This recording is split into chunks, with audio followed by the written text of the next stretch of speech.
Hey everyone, and welcome back to another video. Today I'm going to be sharing who I think are the most overhated K-pop groups ever and be talking about why I think they don't deserve all the hate that they get. I feel like one of the main reasons why so many K-pop groups get way more hate than they deserve is because K-pop stans don't really know how to control their anger. They'll get upset at something, maybe for a valid reason, maybe not, and direct it in the easiest direction that they can, which in many cases is towards K-pop groups who really had no direct impact on whatever they're upset about. Whether that's because a different group beat out their favorites for a music show win, or because they've gotten into an argument with the fan of a different group online, it feels like K-pop stans are truly unable to step back and assess the situation that they're upset about and ask themselves if the people that they're sending hate towards truly do deserve it. So in this video, I'll be kind of defending groups who I feel like don't deserve the hate that they get, and I will also be trying to dissect the reason why these groups get hate in the first place. Before we start the video, I'd like to thank our 5 newest channel members, ZVH, Che, Ray, Wooyoungi, and Yi and Latte, and without further ado, let's talk about group number 1.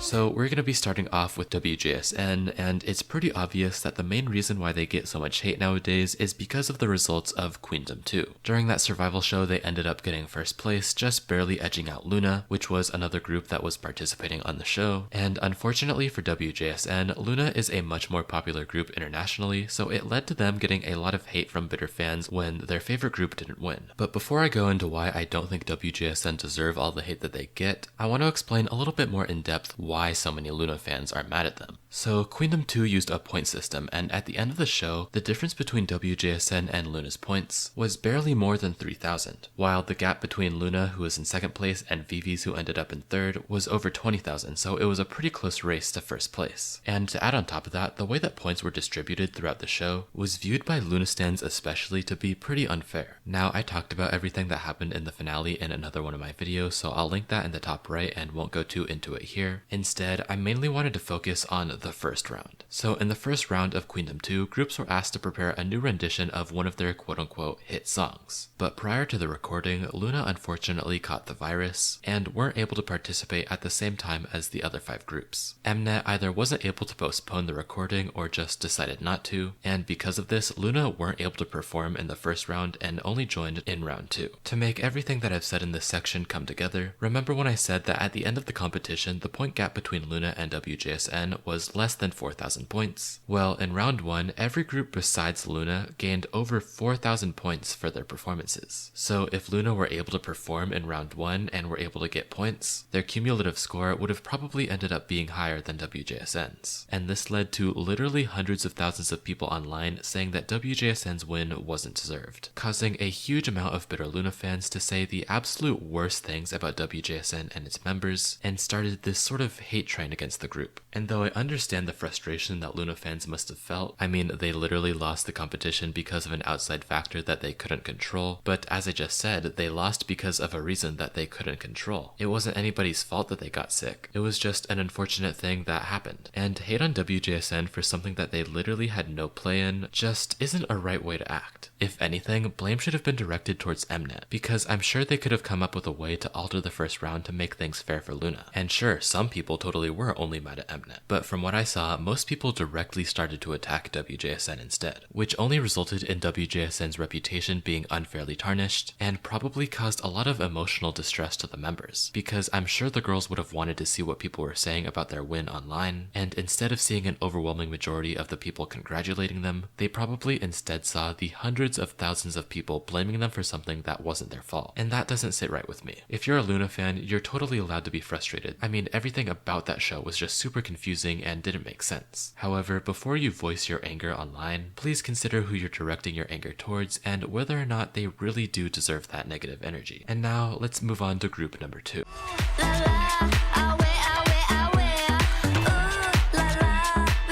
So on the flip side of the whole WJSN situation, I think Loona is a pretty overhated group as well, and that's mostly because of the reputation of their fans. Loona fans are known as Orbits, and they are notoriously known as one of the most toxic fandoms to ever exist. They seemingly attack anybody who doesn't like every single one of Loona's songs, and are known for putting other groups down in order to make Loona look better in comparison. Now, don't get me wrong, I think in most cases, both celebrities and content creators have a bit of a responsibility to keep their fanbase in check, and if they ever see them be be overwhelmingly negative or toxic, the celebrity or content creator should probably call them out. However, for K-pop idols, I would say it's a bit different. I'm sure the members of Loona have seen what their fans will do online and would probably tell them to stop if they could, but the thing is, I doubt their company would let them do that. I think especially with sensitive K-pop fans, an idol calling out their bad behavior and then telling them to stop could be seen as sort of a personal attack, and could isolate those fans to the point where they don't want to support the group anymore, to the point where they could lose some of their album sales or streaming prowess that they desperately need as a K-pop group. I mean, we've seen so many instances of idols being literally cancelled because they quote-unquote don't treat their fans right. So I doubt that many K-pop companies are willing to risk that just so that they can make their fandoms act better online. It's just not worth the possibility of being cancelled. Meaning that I don't think it's fair that so many people are so vocal about their hate for Loona because of their fanbase, when the girls can't really do anything to control how they act. And I'm not saying that if you've had bad experiences with Orbits that you need to stan Loona anyways. You can not like Loona because of Orbits all you want, but just don't attack the group because of their fans, because at least in this case, I don't think it's fair. That is just my opinion though, and you're totally allowed to disagree.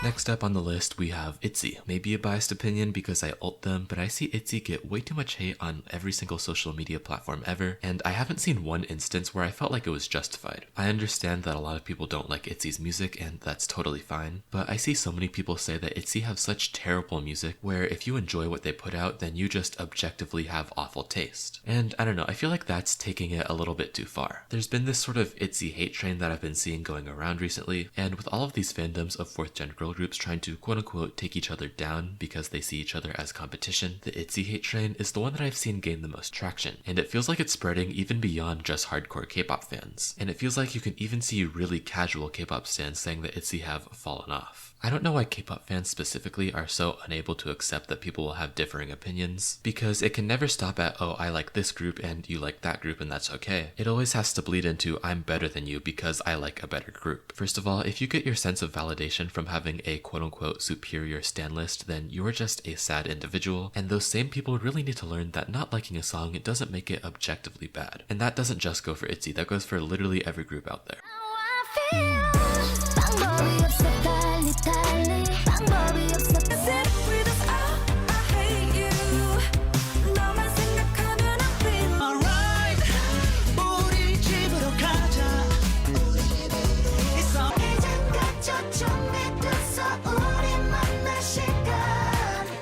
So this next section is going to be a pretty general one. It's just every single 1st/2nd gen idol that's still active today. And obviously I can't say that no 1st or 2nd gen idol hasn't done anything that would result in them getting well-deserved backlash. So I'm not trying to deny that. I'm more so just trying to say that people need to stop age shaming these senior idols in the industry. Now, first of all, I'm not even a 1st or 2nd gen enjoyer. The only quote-unquote older group that I could say I really stan is Sistar. And even though most of the people watching probably aren't 1st or 2nd gen stans, if you don't already know this, we all need to learn that age shaming isn't okay. I don't understand how we've gotten to the point where so many people think that because an idol is a veteran in the industry that they should just retire, or that because an idol has already been in the industry for a long amount of time, if they get a new opportunity then they're quote-unquote stealing it from a younger group that supposedly deserves it more. And there are lots of other ways that people age shame, especially when it comes to K-pop, but the thing is, it doesn't really matter what form it comes in because none of them are okay, ever. Someone's age is something that they cannot control, so to imply that somebody is gross or can't do something or is worse than another because of their age is just so sad, and at least when it comes to performing, people shouldn't try to gatekeep older idols from doing what they love. So what I'm trying to say is age shaming is not okay, and also whatever happened to respecting your elders? Because if young K-pop stans could just remember that, things would be so much easier.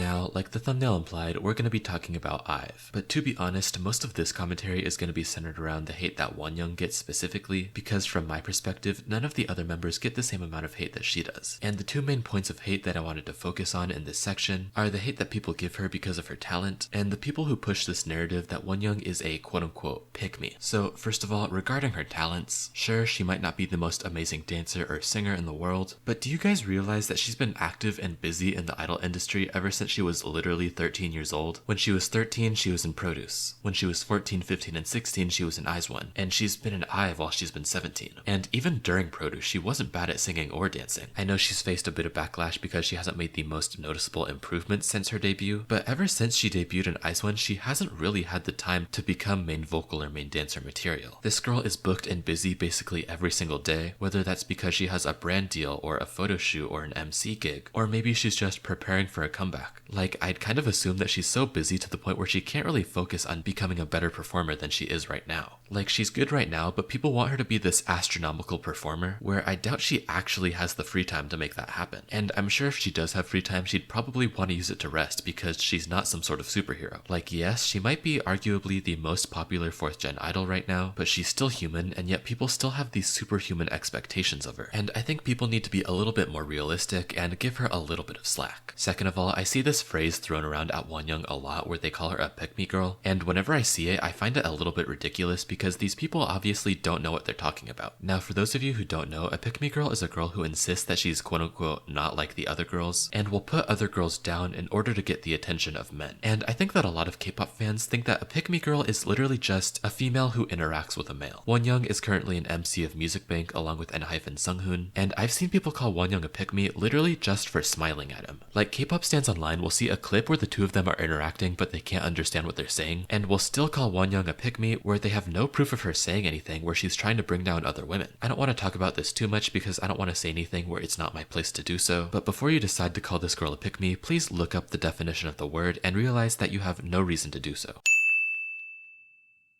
So this next section is going to be our channel members' choice, and that's where the people who decided to click the join button down below were able to join our exclusive Discord server and vote on the final section of this video. They were able to suggest different groups that should be put in, and I picked my 3 favorites of their suggestions and let them vote between those. So if you want to be able to join our Discord server and also maybe have one of your suggestions used for a future video, click either the first link in the description box or the join button next to my channel name. And without further ado, the channel members' choice was...